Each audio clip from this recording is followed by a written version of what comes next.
Olá, tudo bem?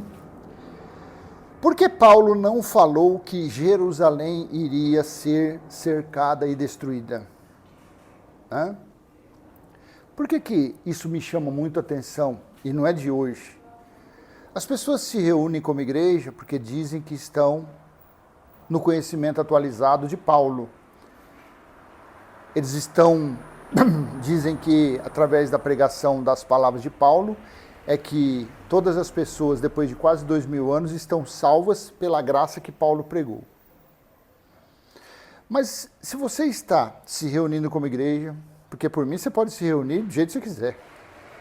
Praia de nudismo, carnaval, forró, vocês que é religioso, vocês se reúnem do jeito que vocês quiserem. Para mim, estou andando. Mas tem muita gente que quer saber, que quer sair do engano. Então vamos dizer que eu vou e falo assim, não, eu estou vivendo a graça pregada por Paulo. Para mim, outro entendimento não interessa, porque ele falou em Gálatas 1:6 em diante, que se vier até mesmo anjo e pregar um evangelho diferente, que seja amaldiçoado, que seja anátema. Então, conforme essa passagem, eu vivo só, eles ainda colocam Hebreus como sendo escrito de Paulo. E tem várias provas que não foi Paulo que escreveu. Então vamos fazer de conta que Hebreus foi escrito por Paulo. Aí eles falam, não, eu estou vivendo os ensinamentos que estão contidos nas 14 cartas de Paulo, que é de Romanos a Hebreus. No meu conhecimento, são 13, de Romanos a Filemão. Mas, se você ficar somente igual um cavalo bravo, que usa tapa de um lado e do outro, para não ficar assustado, apavorado, se você viver uma vida desse jeito, com a mente totalmente, como fala, engessada naqueles trechos, você não vai saber nada da história. E se você não sabe da história, como é que você pode ficar por aí vomitando, gorfando, feito hipócrita, falando que Jesus já voltou? Porque você só conhece, você só sabe, você só tem a certeza que Jesus já voltou fora das epístolas paulinas. Fora. Porque Paulo não conta a história que veio lá desde das leis, que um dia Samaria seria cercada, Jerusalém, no ano 70, seria destruída, quase que totalmente. E se você não conhece a história dessas coisas, que nem Ezequiel 23, que fala que lá é narrado a história das duas prostitutas, uma representando Samaria e outra representando Jerusalém. Então, se você não sai do campo pregado por Paulo, você nunca vai entender. Então, se você anda por aí falando que Jesus já voltou, você é um hipócrita. Porque se a pessoa te colocar numa sinuca de bico, me prova, através dos escritos bíblicos, que Jesus já voltou. Você não vai ter como. Por quê? Porque você vai seguir as doutrinas, o ensinamento do seu pregador da graça. Ah, mas você está defendendo os protestantes? Claro que não. A gente não pode nem falar nada. Porque eles não chegaram, nem Paulo eles chegaram, nem no entendimento de Paulo. Então você que fica aí se achando todo pomposo, todo orgulhoso, olha, agora eu estou nadando na atualização, agora eu sou a pessoa mais sábia dos religiosos, porque agora eu estou nos escritos de Paulo. Por que Paulo não falou em nenhuma das 13 epístolas de Romanos a Filemão, e nem na escrita por Apolo, que foi a carta aos Hebreus, e nenhuma dessas 14 epístolas consta o cerco que Jerusalém ia sofrer? Porque foi durante o cerco que Jesus falou que iria se cumprir tudo. E o tudo está o quê? À volta dele. E o tudo está a grande tribulação. E o tudo está o final dos tempos de Moisés. Porque se você não sabe o significado de final dos tempos, era o final dos tempos do reinado de Moisés, das leis de Moisés. Então, caro pequeno gafanhoto, por que Paulo nunca falou? Então, se você é uma pessoa que segue aí os ensinamentos de Paulo, deixa eu ler para você. Vamos ler? Só uma passagem aqui, ó. Olha aqui, ó. Em Deuteronômio, capítulo 28, do versículo 53 ao versículo 59, lá na lei, no livro da lei de Deuteronômio, olha que interessante, ó.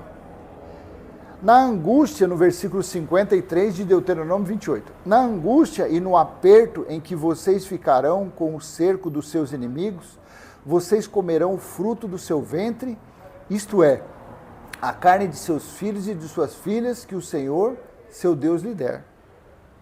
Então, o versículo 53 de Deuteronômio 28, ele, se você ler até o 59, é muito interessante.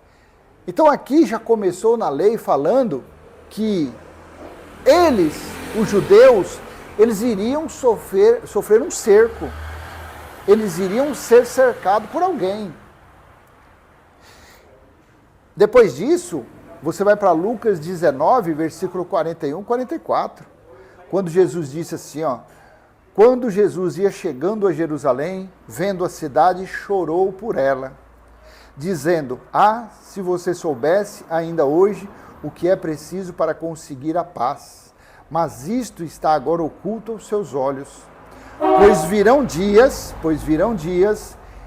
em que os seus inimigos cercarão você de trincheiras e apertarão o cerco por todos os lados. E vão arrasar você e matar todos os seus moradores. Não deixarão pedra sobre pedra, porque você não reconheceu o tempo e que Deus veio visitá-la. Outra passagem muito interessante está em Lucas 21, versículo 20 em diante. Olha aqui, o que Jesus disse para os discípulos. Quando, porém, vocês virem Jerusalém cercada de exércitos, saibam que está próxima a sua devastação. Vou ler aqui o 22. Porque esses dias são de vingança para se cumprir tudo o que está escrito. E quando se completou os 1000 anos e Satanás foi solto? Olha aqui, ó. Apocalipse capítulo 20, versículo 7 ao 9. Quando, porém, se completarem os 1000 anos, Satanás será solto da sua prisão. Qual o significado da palavra Satanás? Adversário, opositor, acusador. Quem era o adversário dos judeus? O exército romano. O exército romano era o adversário. Então, quando se completou os 1000 anos? 1000 dividido por 30 dá 33,33. No ano 33, Jesus morreu. Com mais 33 anos, começou em 66 a Grande Guerra na Judéia. E aconteceu o quê? De 66 até 69, olha aqui, ó, versículo 8 de Apocalipse 20. E sairá para enganar, o Satanás iria ser solto, o adversário dos judeus ia ser solto, e sairá para enganar as nações que estão nos 4 cantos da terra, Gog e Magog, a fim de reuni-las para a batalha. O número dessas é como a areia do mar. Versículo 9. Marcharam então pela superfície da terra e cercaram o acampamento dos santos da cidade amada. Quando é que aconteceu esse cerco? Em 69. Em 69, Jerusalém foi cercada, a cidade santa, a cidade amada, que durou de antes do meado de 69 até quase a metade do ano 70. Segundo Ezequiel 4, o cerco durou 390 dias, 13 meses mais ou menos. E lá dentro, mulheres ao dar à luz comer o seu recém-nascido e balalá, balalá. Então aqui, você vê, foi em cima disso, desse cerco de Jerusalém ser cercada, é que se daria o conhecimento, ou se tem o conhecimento, que Jesus voltou para o seu tribunal. Apocalipse capítulo 1, versículo 10, 11, 17, 18. Então, vocês que se reúnem como igreja, vocês que estão na graça pregados por Paulo, vocês são totalmente atrasados. Igualzinho, vocês fazem parte de um sistema religioso. Porque enquanto vocês estão aprendendo só de Paulo, Paulo não falou dessas coisas. E são essas coisas que provam que Jesus já voltou. Tá bom? Então vou deixar essa pequena mensagem com você. Se possível, curtir, comentar, compartilhar, se inscrever, ativar o sininho. E até a próxima, se assim o Pai do nosso Espírito, que é Cristo, que habita em cada um de nós, permitir. Tchau, tchau.